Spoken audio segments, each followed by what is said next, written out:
Allez, salut tout le monde. Aujourd'hui, petit tuto sur le compteur des MV Agusta Brutal RR. Donc Clément de Motomania, il va tout vous expliquer sur ce Voilà. compteur. Et il y en a à savoir Ouais, il dessus. est très complexe, vous allez voir. Voilà. Donc, c'est un TFT couleur où là, on se retrouve avec les infos basiques. Donc, avec donc ici le total, le trip total, trip 1. Après, donc, on peut, en appuyant sur le bouton ici, on peut naviguer dans le menu. Donc là, on a trip 1, trip 2. Donc voilà, classique, hein, ça, il n'y a rien de fou. Avec le temps passé sur la moto. Donc ça, c'est nous aujourd'hui ou c'est réinitialisé? Non, pas encore. Non, ça, c'est pas encore initialisé. Donc ça, c'est vous aujourd'hui. D'accord. Voilà, c'est le temps qu'elle a tourné. Donc ça, là, on va avoir la centrale inertielle avec donc l'angle pris par la moto. Donc là, sur la béquille, on voit qu'elle est à 9 degrés. Et ici, c'est les G au freinage et les G à l'accélération. Donc front, c'est quand on freine, rear, c'est à l'accélération. Après, bon, on se retrouve avec la jauge d'essence ici. Là, donc c'est le Bluetooth. Donc là, il est connecté à mon téléphone. Donc on voit qu'il est connecté et qu'il a 2 barres.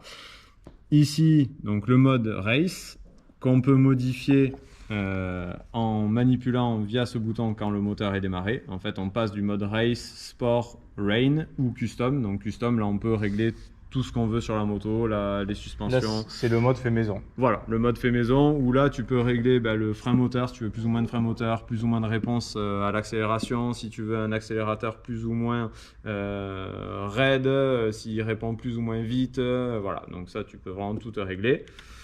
Ensuite, donc là, tu as le traction control, donc pareil, on rentre dans le menu et là, on peut le régler sur 8 niveaux, donc 8, c'est le mode le plus intrusif. Hop.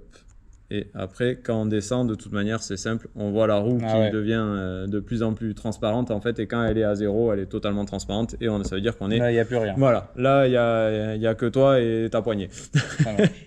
Là, pareil, c'est l'ABS, donc qu'on peut déconnecter. Voilà, et qu'on peut mettre à plusieurs niveaux. Donc un ou deux, parce que là on est en race, donc on peut pas totalement le déconnecter. Par suivant contre, le mode, voilà, quand on est en custom, on peut totalement le déconnecter. Race, on reste avec les 2 niveaux. Rain, on va avoir plus de niveaux encore, il est plus intrusif. Donc ça dépend. Voilà. Ça, c'est donc le correcteur d'assiette. Si elle voit que tu commences à partir, tu perds l'arrière ou tu perds l'avant en sortie de rond-point, elle, entre l'accélération et le freinage, en fait, elle va te rattraper pour que tu retrouves l'adhérence et que tu puisses rattraper ta trajectoire. Tout seul. C'est l'équivalent de l'ESP des voitures. Ouais, voilà. Concrètement. C'est ça. En gros, c'est ça. Sauf que là, on a quand même plusieurs axes parce que la voiture, en gros, c'est elle vire à plat. Elle vire à plat. Donc voilà. Là, on a quand même l'angle qui est pris en compte. Donc voilà, front lift. Donc là, ça c'est l'option pour les gros intelligents, c'est savoir, voilà, ça c'est ce dont je te parlais la dernière fois, c'est tu vas au boulot, tu dis bon, mais voilà, combien de temps j'ai mis, puis elle le garde en mémoire et le lendemain elle te dit si tu as été plus vite ou moins vite, ou voilà. Donc, ça c'est l'option, je perds mon permis en 15 jours. Ouais, c'est ça. Et voilà, ou si tu fais une balade avec les copains, que tu l'as fait une première fois et tu l'as fait une deuxième fois, une virée. Exactement. Est-ce qu'elle peut fonctionner, par exemple, si tu vas à Arnos d'une bêtise, elle prend le trip du circuit aussi? Tu peux le c'est faire. Intéressant ça. Ouais, tu peux faire avec le trip du circuit, tout à fait. De n'importe quel circuit. Et après, vu que tu as l'application sur le téléphone, tu as le tracé qui apparaît sur le téléphone. Ça, pour ceux qui sont très pistards, ça peut être très intéressant. Ouais, à la base, en fait, c'est fait pour ceux qui font de la piste. Voilà. C'est vraiment fait pour ceux qui font de la piste, pas pour le mec qui va aller au bout. Oui, complètement. Voilà. Mais voilà. Après, bon, donc du coup, on rentre dans le téléphone. Là, on est dans mon téléphone et on peut choisir donc sa musique. C'est une espèce d'Apple CarPlay, quoi, en gros. On peut choisir sa musique. On peut passer les appels depuis la moto. Donc, on peut naviguer dans les contacts. D'accord. Et après, donc, on a la navigation. Sur l'application MV, on met la navigation et hop, ça apparaît directement sur l'écran de la moto. C'est nous fait office aussi, comme on disait tout à l'heure, de Waze. Ouais, voilà. Peut aussi y mettre. Ça, tout à fait. Donc voilà, là on a fait le tour et après si on veut régler le châssis vraiment de la moto, donc là on reste appuyé là-dessus et là on va avoir donc les divers réglages, hop, si j'arrive à rentrer dedans. Voilà, donc là on est en custom map, donc là c'est le custom dont on parlait tout à l'heure. Donc c'est la sensibilité de la poignée de gaz, Si on veut plus ou moins de couple moteur, là c'est le frein moteur. Si on veut plus ou moins de frein moteur, donc là on voit qu'il est en frein moteur normal. Ici, ça c'est la réponse de l'injection. Si on veut plus ou moins de violence à l'injection. Ouais, le côté on-off. Voilà, tout à fait. Bon. Et là, c'est le limiteur de régime. Donc là, elle est en soft parce qu'elle est encore en rodage, qu'on monte pas trop dans les tours. Donc là, en fait, elle va rupter plus tôt. Voilà, tout simplement. Elle monte quasiment à 14 000 quand elle est full, on va dire. Et là, elle bloque à 13 000, quoi. Voilà. Et ça, c'est le shifter up and down. Voilà, si on veut l'avoir que up, que down, ou si on veut pas du tout de shifter. Qui est méga doux, j'ai remarqué, par rapport à ce qui s'est fait ces 5 dernières années, là, ou sur de la map rajoutée, là, comme il fait un airbike qui est déjà sur la Aprilia Tuono, qui commence à être doux. Et sur celle-là, je trouve qu'il est encore un cran plus doux. Il est vraiment dans un sens et dans l'autre. Ouais, c'est ça. Donc là, on est sur les suspensions. Donc on peut régler la compression devant, derrière. On peut le rebond, donc la détente. Donc ça, c'est ce que je te disais tout à l'heure. C'est la moto qui lie la route.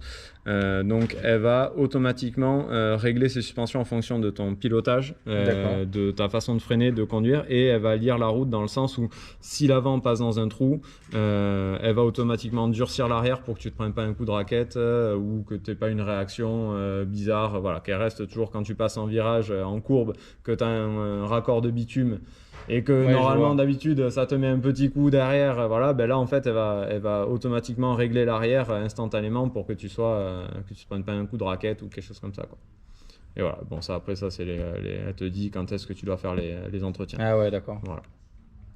Et bon, après tu peux régler si tu veux de la température en Fahrenheit. Voilà, la vitesse pour les changements de région. Pour les changements de région, tout à fait. Et là, il te met en fait, ça c'est les versions de mise à jour de la carto. D'accord. Après, en fait, on peut faire des mises à jour par exemple, si MV crée une nouvelle centrale inertielle ou fait une mise à jour de la centrale inertielle pour qu'elle soit plus réactive ou quoi que ce soit, nous on le branche à la valise et on injecte dedans la nouvelle carto ou la nouvelle mise à jour, quoi. D'accord. Voilà. Et donc voilà. Après, là on a fait le tour. Voilà. Là on a fait l'app data. Donc là tu vois c'est pareil, c'est quand tu vas quand tu te fais tes sessions. Tes sessions de piste, tu peux enregistrer tes temps. Donc ça va être ton trip record de tout à l'heure. En fait tu peux les enregistrer ici, quoi.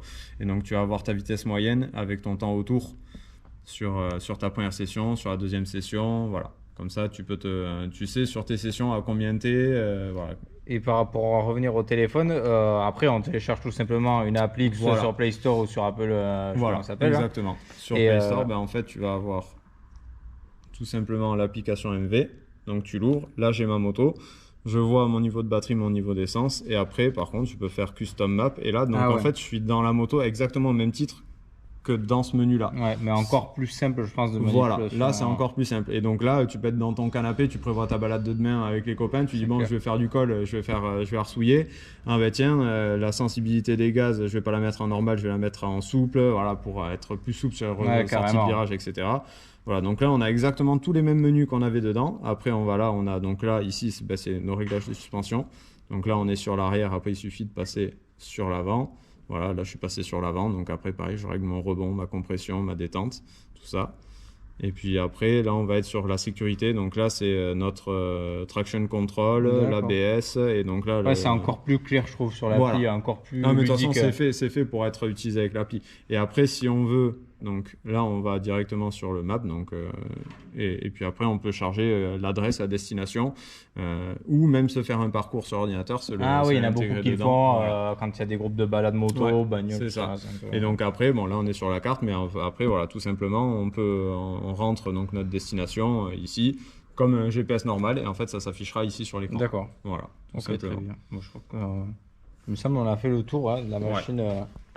Et ça, ce compteur-là est unique à ce modèle, ou ils ont fait les mêmes Alors, il est unique au modèle RR. Donc, il y a la 800 RR aussi qui existe. Donc, maintenant, les 2021, du coup, sont avec le même TFT. D'accord. Voilà. Donc, il n'y a pas autant d'options, parce que bon, celle-là, c'est le fleuron. Donc, il n'y a pas le correcteur d'assiette, etc.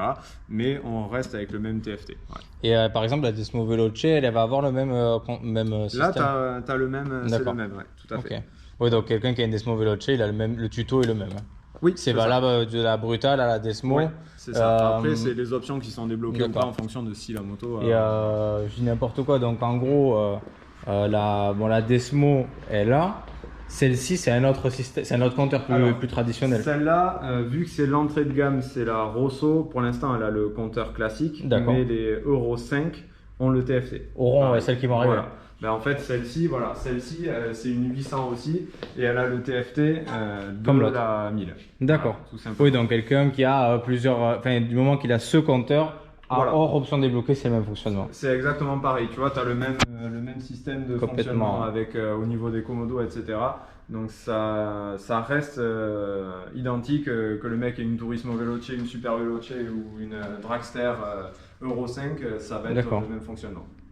Bon, ok, en tout cas, merci beaucoup pour ce tuto. Mais avec plaisir. Et puis, je vous dis à plus tard tout le monde. Ciao, ciao. Abonnez-vous.